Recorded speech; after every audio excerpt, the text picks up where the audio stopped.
Goe. Welcome to New Tokyo International Airport, Narita.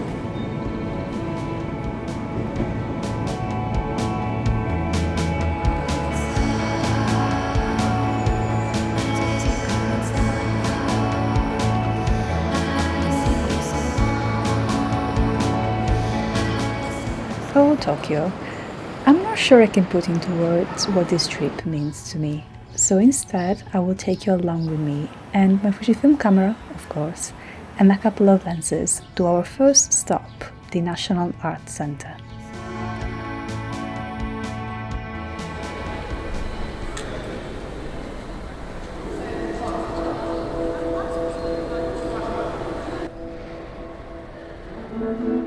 There are many ways a person can visit a city, and none of them are better than the others. You could spend the whole day in a cafe, observing life pass by, and still enjoy the city. Or you could explore its architecture as a way of learning about local history, traditions, and ways of living. Personally, I like to do both. We are in Roppongi, one of my favorite areas here in Tokyo. I was generally stunned by how beautifully the light was coming through the glass building, and I tried my best to make it justice.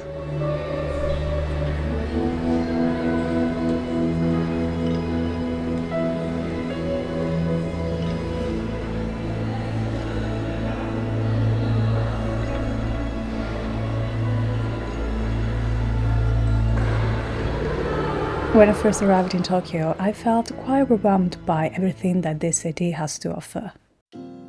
It is my first time here and I don't want to miss a thing. I thought I was off to a good start, but I had to sit down and write a plan for the next few weeks. So I opened my Milanote board and started researching, brainstorming all the places I could go to photograph architecture. This is my favorite way to explore a city as an interior design and architectural lover. I think of these boards like digital notebook pages, a single space to gather everything about the project.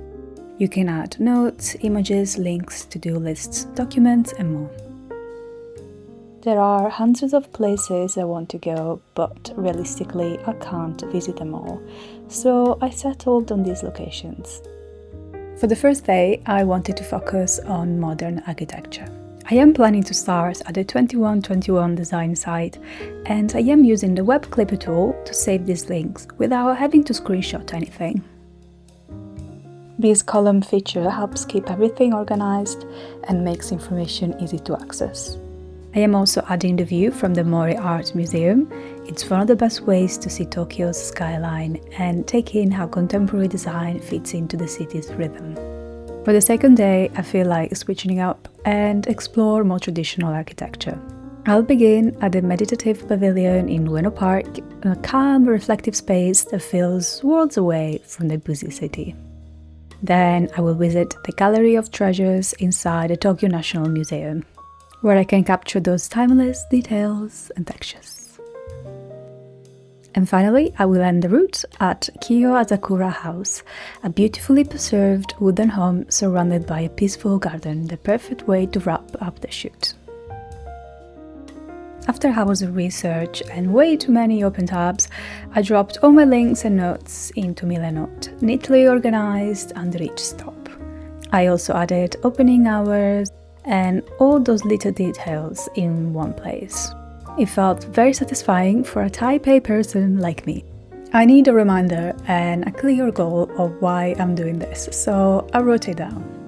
It all started after a recent trip to the Shiba Ryotaro Memorial, designed by Tadao Ando in Osaka, one of the most beautiful spaces I ever seen, and it inspired me to document more. And by the way, if you want to try Milanote for your own project, you can sign up for free with no time limit using my link in the description. I also made a little mood board in Milanote with photos I'd taken previously in Kyoto and Osaka using one of the many templates available.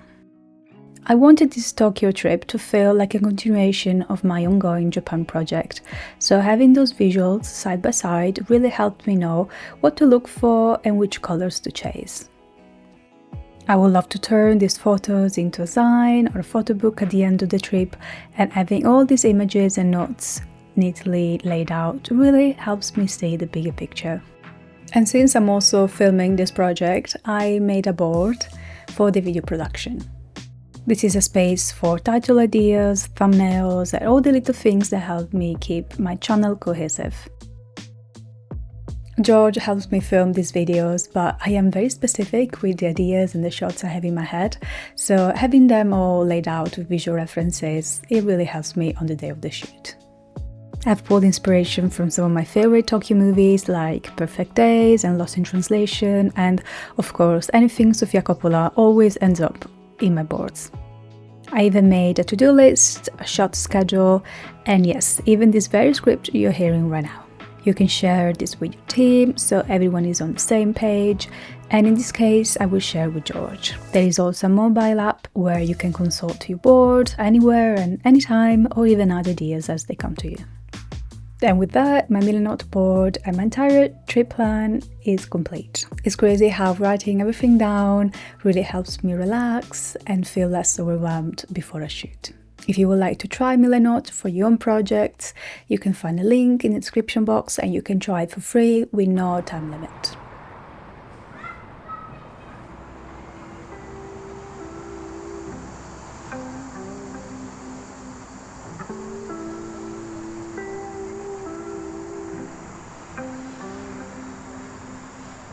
I was very excited to visit the 2121 design site, as it is designed by one of my favorite architects, Tadao Ando, and I love the minimalism of his designs and his uses of concrete and how he finds a way to sneak in some nature.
It seemed rude to leave Tokyo without seeing the view of the city, so we reached the Mori Art Museum, where you can get a very nice view of the Tokyo Tower.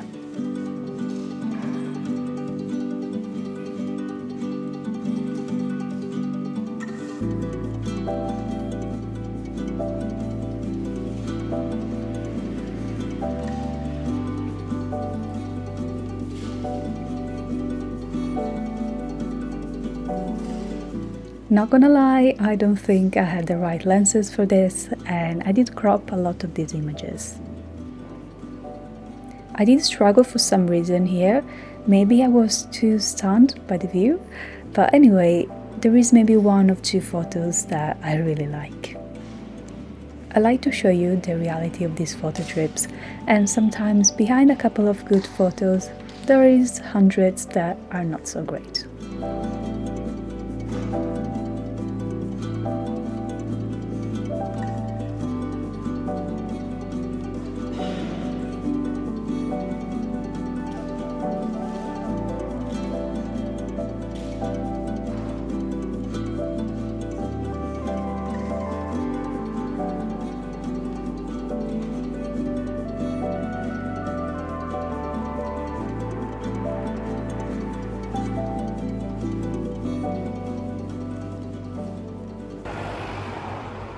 The following day, I was blessed with a beautiful day, which isn't always guaranteed in Tokyo in November.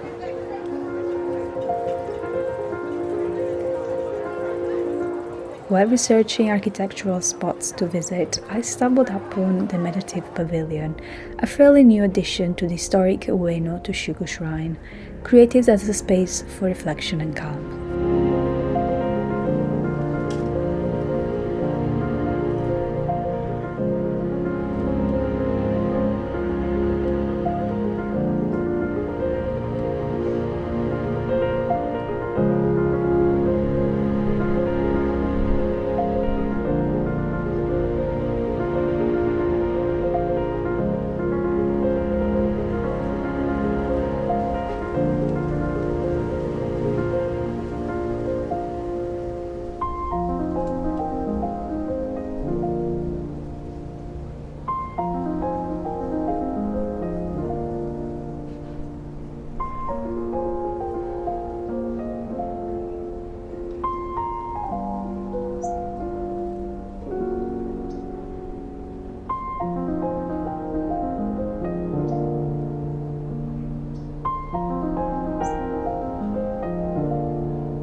I was mesmerized when I got here. This museum complex is massive, so if you're planning a visit, make sure to set aside plenty of time.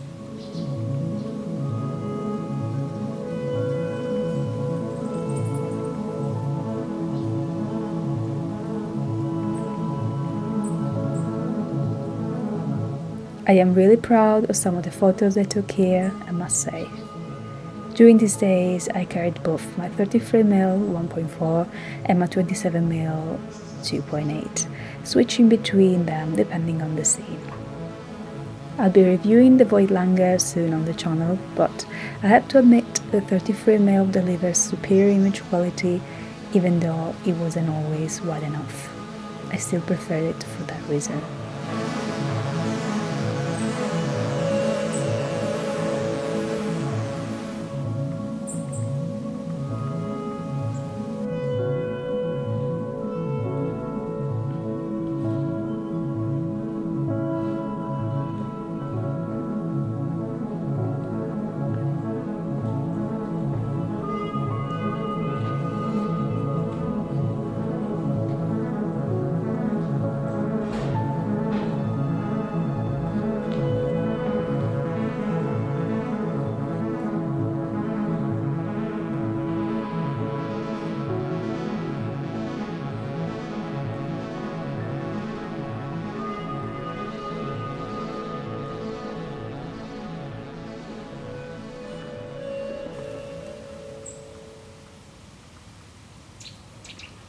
This is a magical hidden gem in Tokyo that I almost skipped, but I'm so glad I didn't. I arrived about an hour before sunset and didn't have much time, but I am happy I went when I did. The light at that hour added something special to the atmosphere of these images. The residence dates back to 1919, so it still carries beautiful traditional elements mixed with touches of modernity. I love playing with the textures of the hood and the greens from the garden, which tied perfectly into my Tokyo theme throughout this project.